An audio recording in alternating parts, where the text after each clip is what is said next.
Roberto. Mas agora nós vamos falando com o pastor sobre a IBO aqui em Curitiba, pastor Antônio Gilberto.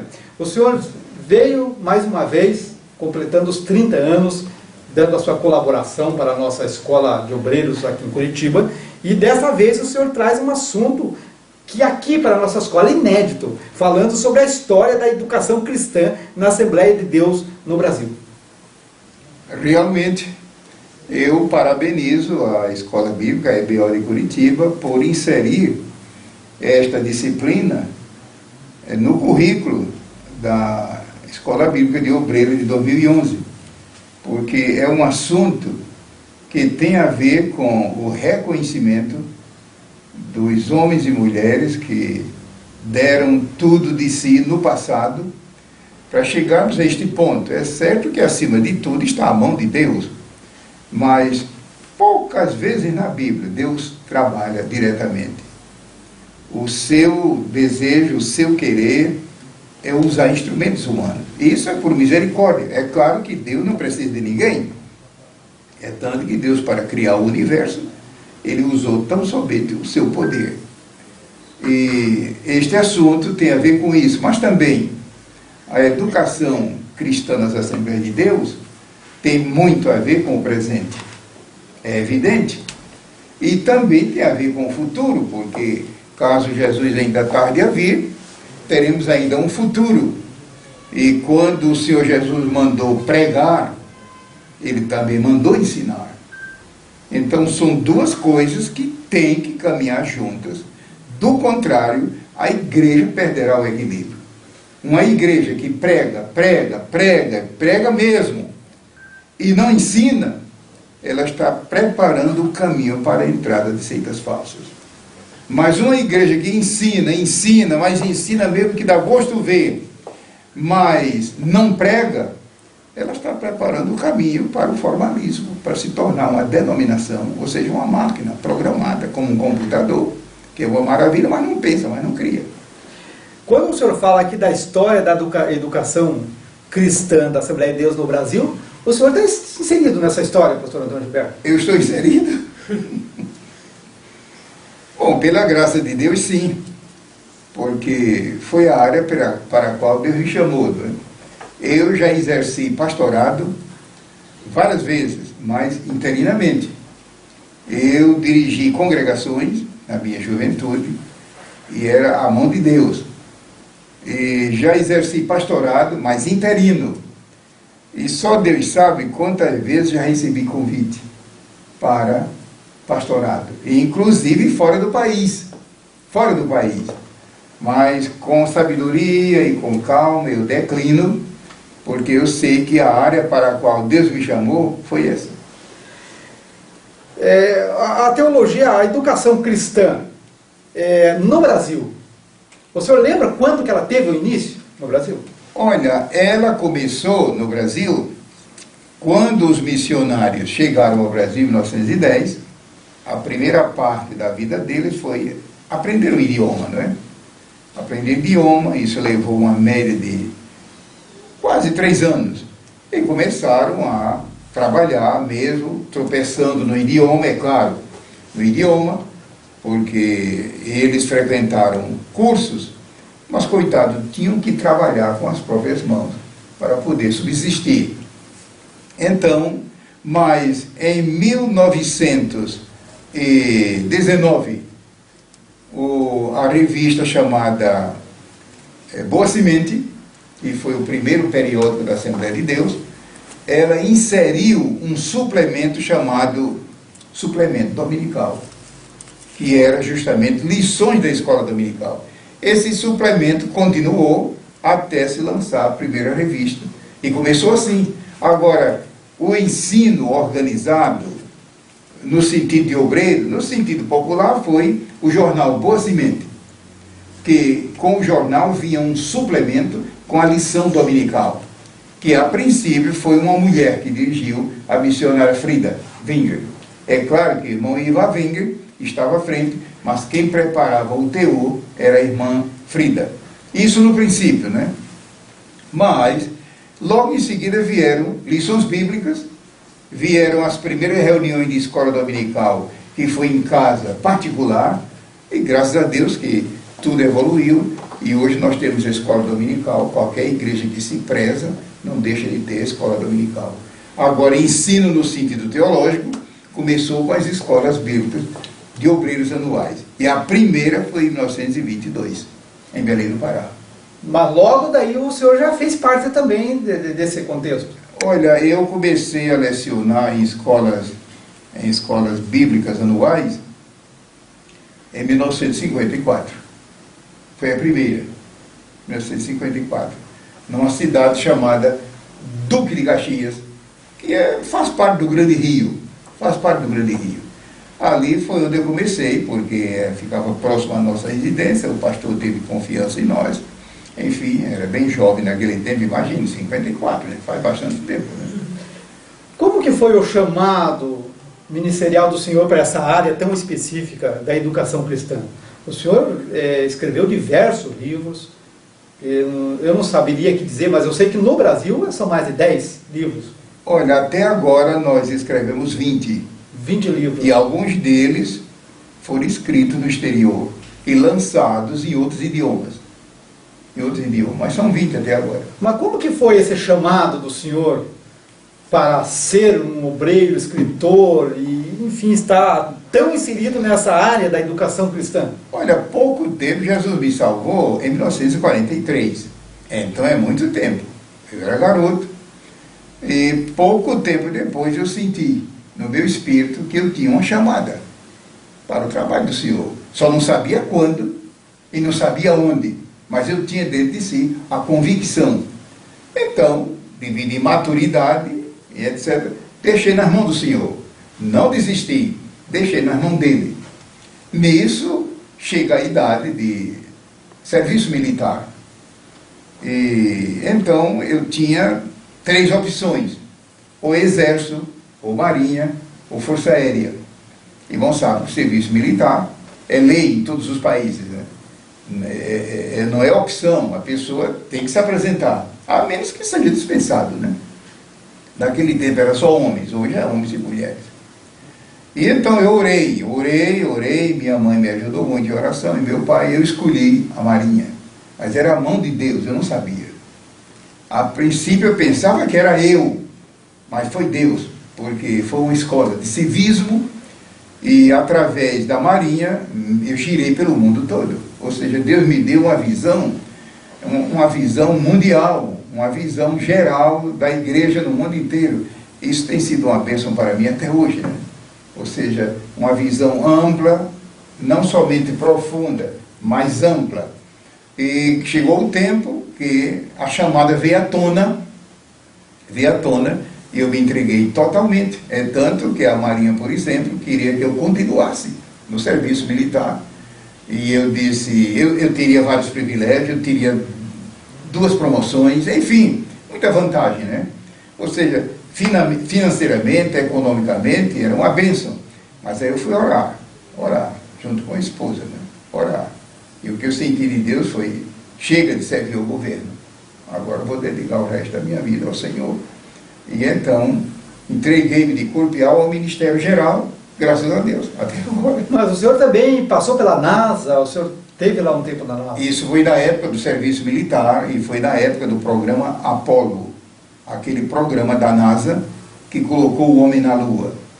Então, como a área que eu escolhi na Marinha, e aliás não fui eu, foi Deus que me guiou, hoje quando eu lanço um olhar retrospectivo, na época eu pensava que a escolha tinha sido minha, não é? Mas hoje, quando eu lanço um olhar retrospectivo, era a mão de Deus guiando todas as coisas, né? A área que eu escolhi na Marinha para cursar foi eletrônica e comunicações. De modo que era uma área vinculada a esse assunto. Quando, em 61, a Rússia lançou aquele primeiro foguete não tripulado, aquilo assombrou, naquele tempo, a Rússia, não sabe, era um poderio chamado Bloco Soviético. A Rússia, naquele tempo, era um grupo de 18 nações, e era comunismo mesmo, e o desejo deles era dominar o mundo, enfim. aquilo desafiou as nações aliadas e Deus abençoou que os Estados Unidos passaram à frente. E a história é longa, é claro que um programa como esse não comporta, né? E então, o governo norte-americano destinou 2 vagas para o Brasil enviar 2 estudantes para lá, a fim de participar do programa espacial, né? E foi mais de 800 candidatos das 3 Forças Armadas. Eu, pela graça de Deus, fui um dos aprovados, eu e outro colega. E fomos para lá, é uma história longa, foi um curso de longa duração, curso de 4 anos, 2 anos, volto ao Brasil, para São José dos Campos, que até hoje, irmão, sabe que é o Centro de Tecnologia Aeroespacial do Brasil, aqui em São José dos Campos, né? Onde fica a Embraer. Inclusive o senhor é ligado ainda na NASA até hoje? Sim, até hoje eu sou catalogado, até hoje eu recebo as publicações, enfim. É claro que agora eu não sendo, não trabalhando na ativa, eu pago, ou seja, há uma taxa que a gente tem que pagar para se manter, né? Mas eu preciso me manter atualizado, porque a NASA continua, não mais em direção, se bem que agora, no ano 2020, imagine 2020, está longe, mas a NASA já está tomando todas as providências para em 2020 voltar porque a estação que foi deixada lá, a estação espacial, ela é claro que sendo marca, com o tempo supera, envelhece, né? Em 2019 eles estarão fazendo isso, em 2020 vão voltar, só que agora já não mais com aquela finalidade, né? E isso não quer dizer que eu fui à Lua, não, na Lua só astronauta, né? E aí é preciso preparo especial, não, eu fiz parte da equipe de controle, os meus cursos foi na área de física espacial e na área de orbitagem e suborbitagem.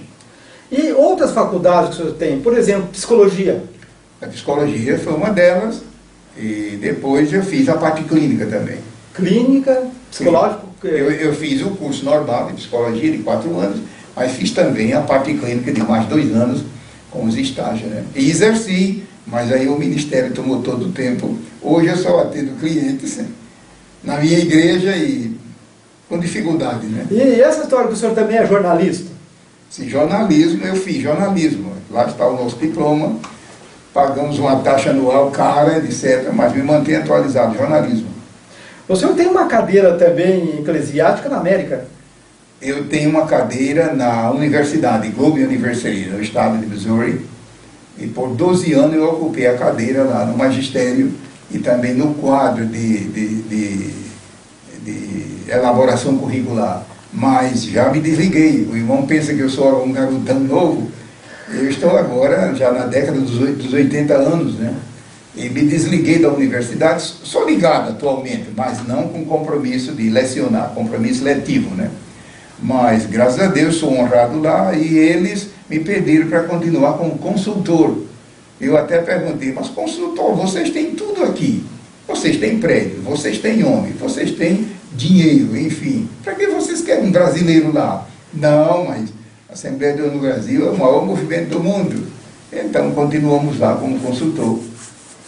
E falando na América, pastor Antônio Gilberto, e aquele material que o senhor editou na América que foi para 86 línguas, o que o senhor tem a dizer? Aquilo foi uma vitória que Deus nos deu. Foi quando eu recebi um convite. Essa universidade que eu acabei de dizer, na época, não era universidade, era faculdade da Assembleia de Deus na América. E essa faculdade, na época, funcionava na Bélgica, porque essa universidade chamada Globe University, ela é uma universidade missionária, ela é do departamento de missões, e nessa época funcionava na Bélgica como faculdade. Essa faculdade, na época, convidou-me para eu escrever um livro-texto sobre a vida abundante, sobre Efésios 5:22, o fruto do Espírito. E eu fiquei pensando, quem indicou meu nome? Como é que se pratica uma loucura dessa de convidar uma pessoa sem conhecê-la? Até hoje não sei quem indicou meu nome. Eu também nunca procurei saber. O certo é que, encurtando toda a história, eu estudei o assunto, orei com a esposa e tudo, e etc. E aí veio um dilema. Como é que eu poderia atender? A minha permanência ela era de 1 ano. Eu disse, agora, para levar a esposa e os filhos e as crianças, como é que vão frequentar a aula sem conhecer o idioma? E etc. Resultado, eu tive que combinar com a Yolanda ela ficou com as crianças, por causa da escola, e eu fui só, e o trabalho era um trabalho meticuloso, porque é escola, não sabe o que é currículo. Currículo tem que ser 8 ou 80, currículo não pode dizer, bom, ao Deus dará quando der tempo, não. Currículo, irmão, sabe que tem que ser cumprido hora, semana, mês e ano. Currículo é currículo, né? E o livro era a parte do currículo. Então eu fui, a gente sempre se comunicando, e graças a Deus que em 10 meses eu dei conta do manuscrito. Hoje, esse livro, de lá da Bélgica, a faculdade mudou para a América e hoje é a universidade com 436 mil alunos. 436 mil alunos. É claro que são vários campos universitários na América e também no exterior. E esse material, certamente... Esse meu livro está agora em 86 idiomas. O que significa 86 idiomas? Uma abrangência do mundo? Significa que a Globe University tem sucursal em 126 países e o meu livro está publicado em 86 idiomas para atender os alunos desses países. Então, quando dizem aqui no Brasil que o senhor é mais conhecido na América no Brasil, é uma verdade? Eu acho que é. E a questão... Você sabe que a fofoca corre, né? E chega ao nosso conhecimento que o senhor fala mais de 10 idiomas, domina mais de 10 idiomas. Como que é dominar 10 idiomas? É brincadeira do povo. Eu falo esses idiomas que qualquer um pode falar, idiomas mais conhecidos. Qualquer um pode aprender, né? Inclusive o inglês, o senhor tem conhecimento da raiz da língua inglesa. Sim, inglês eu falo como língua materna, porque inclusive fui professor de inglês na faculdade aqui no Brasil.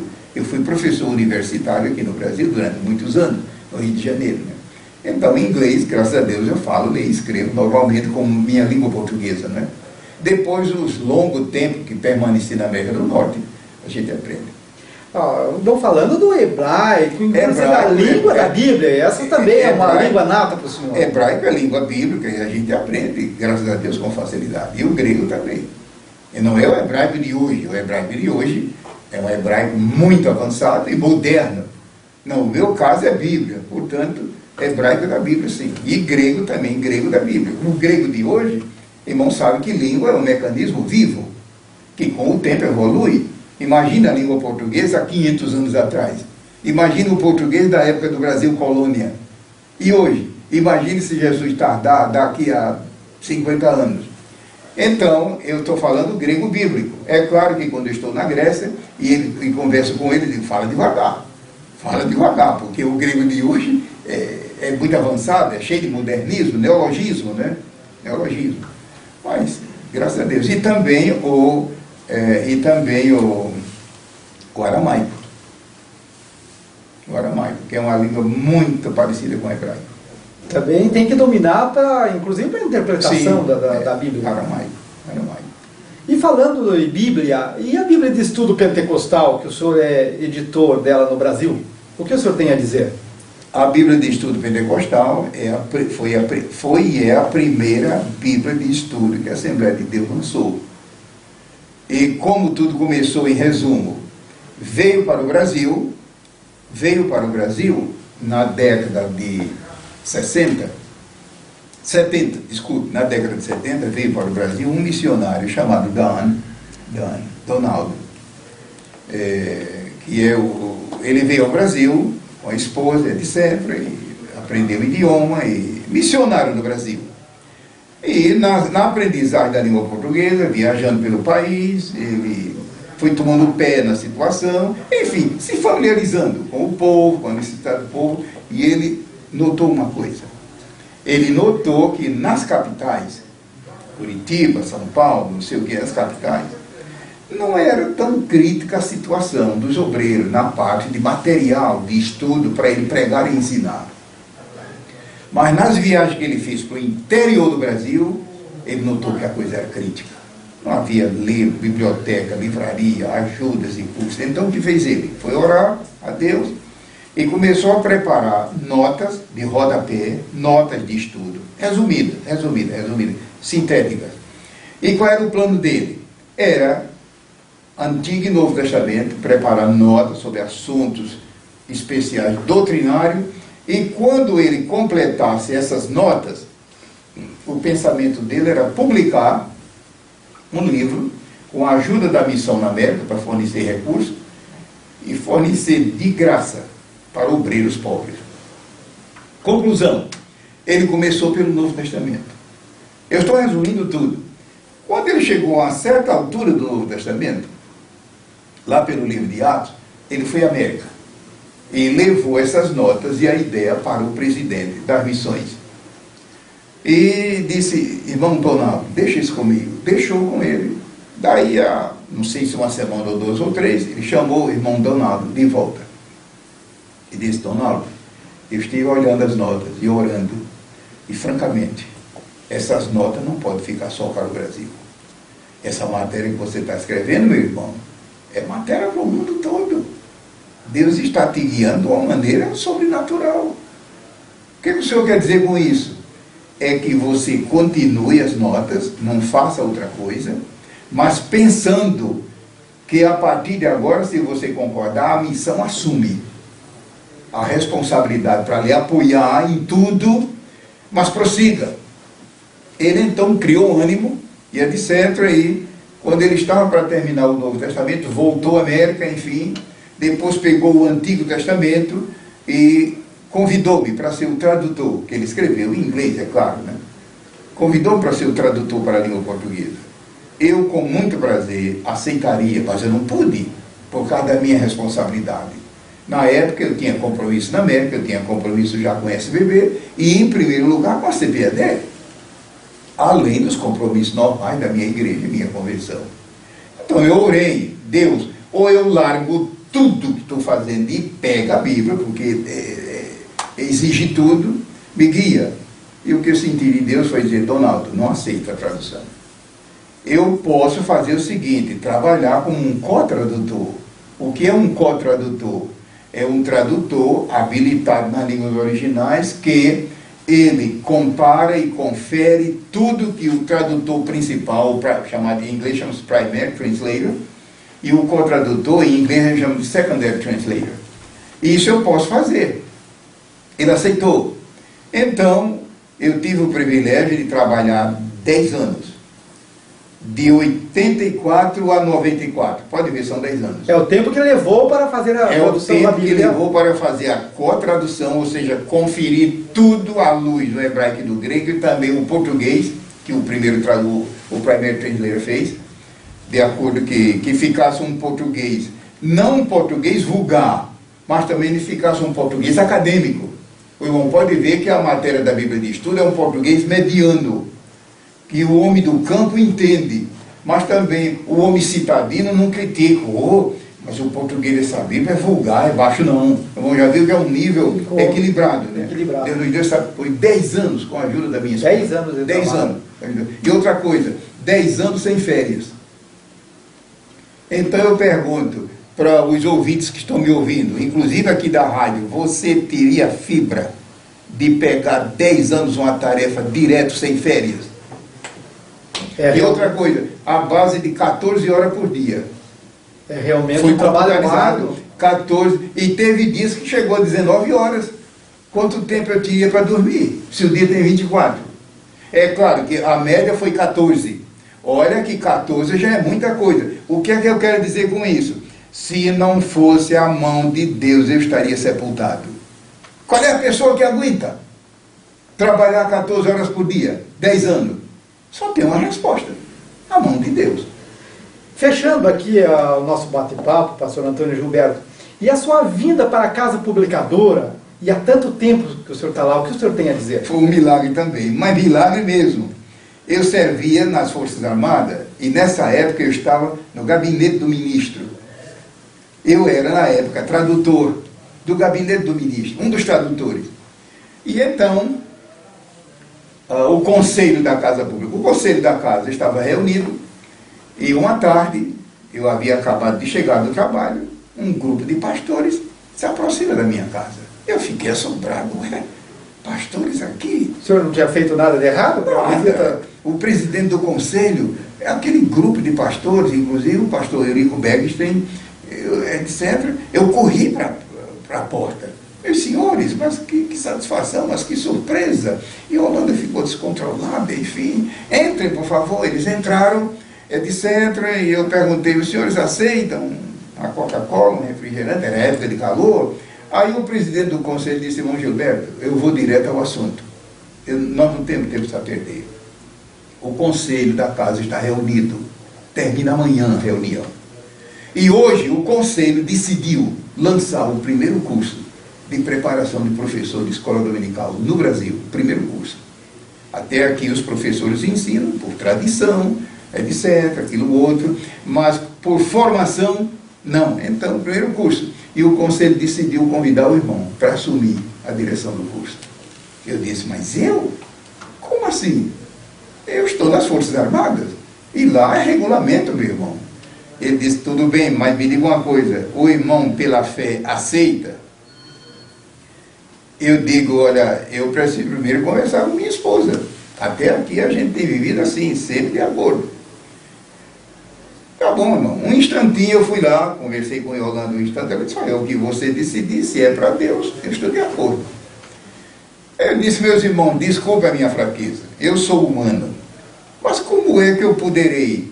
Me diga uma coisa, isso que os irmãos criaram é uma coisa provisória? Eu disse, não, provisória não, isso é para ficar na igreja.